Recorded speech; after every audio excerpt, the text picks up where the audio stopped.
ஆமாப்பா, இந்த விஷயத்துல நம்ம கொஞ்சம் கரெக்டா இருக்கணும்பா. ஏதாவது கொஞ்சம் தப்பாச்சுன்னா கூட அப்புறம் சரி பண்ண முடியாது. அந்த அம்மாக்கு ஏதோ கண்டிப்பா ஒரு சக்தி இருக்குப்பா. அப்படி இல்லாமலே அத்தனை பேர் தேடி வராங்க.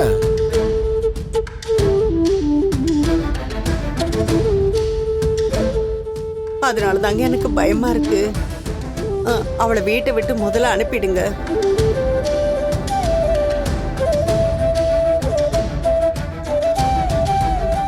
சரி, நீ சொன்ன மாதிரியே அனுப்பிச்சிடுறேன்.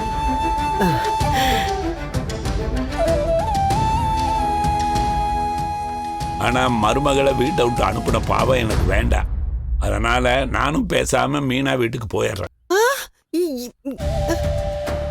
சூப்பர்பா, நம்ம 2 பேரும் மீனா வீட்டுக்கு கிளம்பி போயிடலாம்பா. டேய், என்ன மட்டும் ஏன்டா விட்டு போற? அப்ப நீயும் வந்துரு, 3 பேரும் சேர்ந்து கிளம்பி போயிருவோம். அம்மாவும் தொழிலதிபர் மட்டும் இந்த வீட்டுல சந்தோஷமா நிம்மதியா இருக்கட்டும். டேய், நீ சும்மா இருடா.